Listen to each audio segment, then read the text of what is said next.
Director इस वक्त जुड़ गए हैं। आलोक सर, स्टारलिंक का भारत में आना, नई इंटरनेट सेवाओं का भारत में उपयोग होना, भारत जैसे अलग अलग क्षेत्रों को अपने आप में समेटे देश के लिए कितना क्रांतिकारी हो सकता है?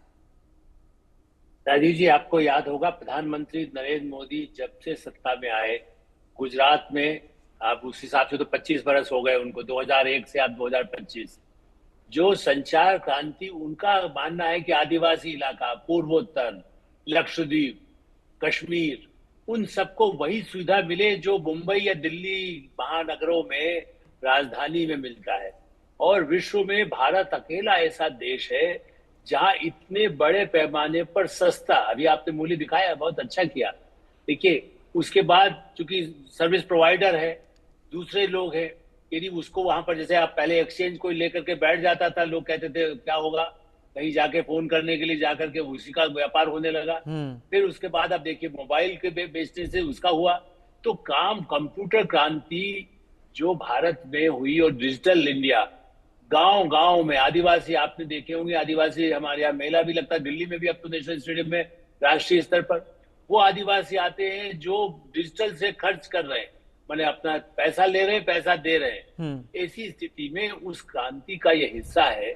और इसीलिए जैसे आपने जियो का जिक्र किया, या सुनील मित्तल जी की कंपनी को, उनको जो मिला है, उस दृष्टि से एक अल्टरनेटिव, क्योंकि उनके भी देखिए, भारत के उद्योगपति, बिजनेस हाउसेस थोड़ा सा ये भी देखते हैं, टावर लगाएंगे कितना खर्च आ रहा है, उसका कितना, सैटेलाइट की सुविधा होने के बाद, और एलन मस्क जो दुनिया के सबसे संपन्न व्यक्ति में से माने जाते हैं, और भारत के साथ उनके जो संबंध हैं, इसलिए विजय, आपने शुरू में कहा कि अब जो दिया गया है, ये नहीं, ये प्रक्रिया चल रही थी। आपको याद होगा वो अपने परिवार के साथ प्रधानमंत्री नरेंद्र मोदी से मिले, वो एक व्यक्तिगत संबंध अपनी जगह पहले भी मिलते रहे, और इसलिए, केवल इसलिए नहीं कि अचानक, लेकिन हाँ, एक प्रक्रिया में ये समझ में आता है कि भाई भारत अपना, जैसे हम कह रहे ना, लगातार, कल पुल का उद्घाटन हुआ, दुनिया के सबसे बड़े रेलवे पुल का, तो ऐसा नहीं कि वो कल सिंदूर ऑपरेशन हुआ था इसलिए पुल बना दिया गया।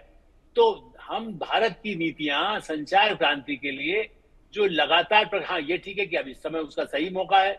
हमने जब कश्मीर को दिखाया तो कश्मीर को लगा सैटेलाइट से हमको, अरे हम कहीं से भी दूर, कहीं फंसे हुए हैं पहलगाम में, या उससे भी आगे ऊंचाई पर अरुणाचल में, या कहीं सिक्किम में, तो हम वहां तुरंत संपर्क कर सकेंगे। और उसके लिए, उसके साथ मान लीजिए कोई ट्रांसपोर्टर जा रहा है, ट्रेवल एजेंट जा रहा है, वो ज्यादा खर्च करेगा, वो अपने कहेगा हम आपको वो सुविधा फोन की वहां देंगे। अब भारत के हवाई जहाज, विमान सेवाओं में पहले वो सुविधाएं नहीं थी, अब वो सुविधा भी दी जा रही है कि आप वहां से मोबाइल से बात कर सके, तो उसका खर्च भी धीरे धीरे कम हो सकता है। इस दृष्टि से मुझे लगता है कि ये भारत की सूचना क्रांति जनता के, गरीब वर्ग के लिए, ये अमीर वर्ग के लिए नहीं है। हमारे आपकी बातें पहुंच सके, हम इंटरनेट को आज यूज करें, कोई कंपनी करती है, कहीं खर्चा करता है, वहां तो ये है कि भाई कौन सोच सकता था कि मोबाइल जो है, जिसको पढ़ना भी नहीं आता है, वो मोबाइल से पैसा ले रहा है, दे रहा है। कई बार हमें दिक्कत आ सकती है, वो कहता है कि लाइए मुझे तो उसी पर दे दीजिए, उससे मुझे तो नगद लेना ही नहीं है ना, देना है, मैं तो हिसाब इसी पर आप लीजिए, 5 रुपया भी लेना है, इसी पर दे दीजिए। ये स्थिति जो हुई है, उसको सैटेलाइट से पहाड़ में, पर जैसे आकाशवाणी, मैं आज भी ये कहूंगा राजीव जी, अब इतने वर्षों से, लगभग 50 रेडियो आकाशवाणी में भी मैंने प्रतियोगिता, यूनिवर्सिटी डेज से लेके आज तक, मुझे लगता है कि उससे पहुंच होती है। मुझे लगता है नागालैंड में कोई मुझे सुन लेगा, हो सकता है वहां चैनल तो नहीं पहुंचते हैं, दूरदर्शन पहुंचा ले, उसके बाद भी कई चैनल वहां नहीं पहुंच सकता है, तो रेडियो के जरिए से, ऐसे सैटेलाइट से, नागालैंड है इतना दूर है, अरुणाचल में, जब लद्दाख है, वहां पर कई बार वो सुविधाएं नहीं मिल पाती। उसी स्थिति में मैं खुद अपना उदाहरण, लद्दाख में एक पेंगोंग लेक से वापस आते समय हम फंस गए, पहाड़ गिर गया तो रास्ते बंद हो गए, कोई संपर्क करना मुश्किल था कि सहायता कैसे ली जाए। ऐसी स्थिति में मैं सर ऐसे उदाहरण व्यक्तिगत आधार पर भी कह रहा हूँ, और क्रांति के आधार पर, तो मैं बल्कि मैं कह रहा हूँ आपको, यूरोप में वो सुविधाएं नहीं है जो भारत में मिलने लगी है। अमेरिका में उतना उपयोग नहीं है मोबाइल और दूसरी सुविधाओं का जितना भारत में है। जितनी बड़ी संख्या भारत की आबादी है, देखिए कोरिया में मैंने देखा, आज से कई वर्ष पहले भी, दक्षिण कोरिया में जी, वहां भी ट्रैफिक का कंट्रोल यदि इससे होने लगा।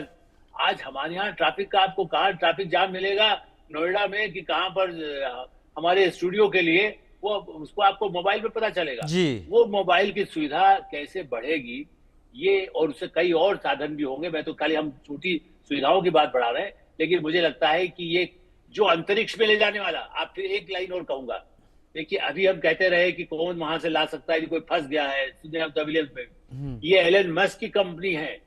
ट्रम्प से कितना ही झगड़ा हो, उससे नहीं हो सकता है ट्रम्प को, क्योंकि जरूरत सिर्फ वो है, नासा से अंतरिक्ष यात्री को ले जाने की एलन मस्क की सुविधाएं देता है। आज इतनी बड़ी क्रांति भारत में भी तो हम सैटेलाइट बना रहे, हम दूसरी चीजें तैयार कर रहे हैं। इस दृष्टि से ये केवल एक लाइसेंस का मामला नहीं है। मुझे लगता है कि एलन मस्क के जरिए आगे भी भारत में उनकी कार का है जो हम कह रहे हैं, जो उसके लिए अभी से शुरू हो गया, वो तो पहले से स्वीकृति हो चुकी है टेस्ला के लिए। तो वो भी आधुनिक कार यदि आएगी, टाटा ने पहले बीच में सस्ती निकाली थी, ये भी यदि महंगी है बाद में वो भी सस्ती हो सकती है। तो मुझे लगता है कि इसे कई योजनाओं का लाभ भारत की जनता को, करोड़ों को मिलेगा। सरकार केवल एक माध्यम है जो ये सुविधा दे रही है।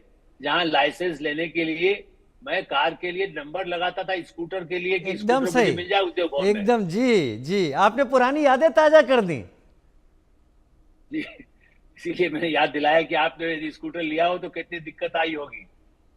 आप सही कह रहे हैं। एक वो दौर था जब लोग इसके लिए टीवी लेने के लिए टीवी की लाइसेंस फीस देनी होती थी और वो रिचार्ज पोस्ट ऑफिस में जाके वो करानी पड़ती थी।